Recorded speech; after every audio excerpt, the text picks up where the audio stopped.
భీష్ముడు యుధిష్ఠిరుడికి చెప్తుంటాడు, కానీ బ్రహ్మవాచ శౌచేన లభతే విప్రహ క్షత్రియో విక్రమేణతు వైశ్య పురుషకారేణ శూద్ర శుశ్రూషయాశ్రియం. బ్రాహ్మణుడు శౌచముతో, క్షత్రియుడు పరాక్రమముతో, వైశ్యుడు పురుషకారముతో, శూద్రుడు శుశ్రూషతో సంపదను పొందగలరు అని. అలాగే మహాభారతం మనం చదువుతూ ఉన్నప్పుడు ఈ వర్ణాశ్రమ ధర్మాలు గుణములకు సంబంధించినవే కానీ ఎక్కడా కూడా పుట్టుకకు సంబంధించినవి కావు అని స్పష్టమవుతుంది. పుట్టుకలో బ్రాహ్మణ కుటుంబంలో పుట్టినా కూడా గుణములు సరిగ్గా లేకపోతే, గుడిసెట్టి గుణాలు కలిగి ఉంటే తప్పకుండా అతడు అధోగతి పాలవుతాడు. ఇంకా చెప్పాలంటే 4 వర్ణాలకు చెందనివాడవుతాడు. అలాగే శూద్రవర్ణము గురించి కూడా అద్భుతంగా చెప్పడం జరిగింది ఇందులో. ఈ విమర్శకులకు ఇవన్నీ తెలియదనమాట. వీళ్ళు ఏం చెప్తారు, ఈ కళ్ళబొల్లి కబుర్లు చెప్తారు. శూద్రుడి చెవులో సీసం పోశారు. చరిత్రలో ఎక్కడన్నా మన తాతలు కానీ మన ముత్తాతలు కానీ అటువంటి ఘట్టాలని మనతో పంచుకున్నారా?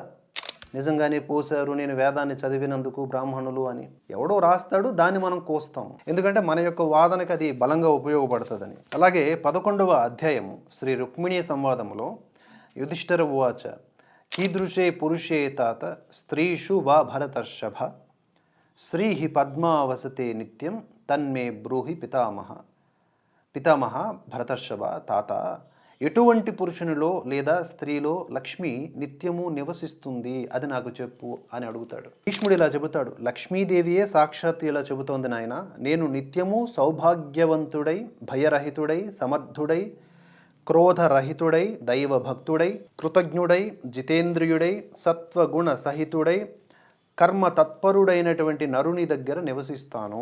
మరెవరి దగ్గర ఉండను? పనిచేసే స్వభావం లేనివాడు, నాస్తికుడు, వర్ణ సాంకర్యము గలవాడు, కృతఘ్నుడు, దురాచారి, క్రూరుడు, దొంగ, గురువులలో తప్పులను వెదికేవాడు, ఇటువంటి లక్షణాలు గల పురుషుని దగ్గర నేను ఉండను. లక్ష్మీదేవి అలాంటి వాళ్ళ దగ్గర ఉండదు. ఇలా మీరు ఈ 11వ అధ్యాయం చదివితే ఇంకా క్లారిటీ వచ్చేస్తుంది. లక్ష్మీదేవి ఎక్కడ ఉంటుంది, లక్ష్మీ నివాస స్థలం ఏమిటి అనేది. అలాగే ఇక్కడ ఒక పదం వచ్చింది, వర్ణ సంకరము అనగానే మన వాళ్ళందరూ వచ్చి పడిపోతారు. వర్ణ సంకరము అంటే ఏమిటి? ఒక హిందూ మరొక హిందువుని మాత్రమే వివాహం చేసుకోవాలి.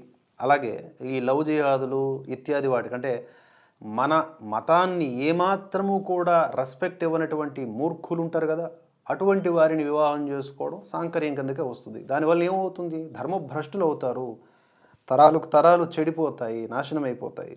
కనుక పెద్దల మాట చెద్దన్న మూటను ఊరకన అనలే.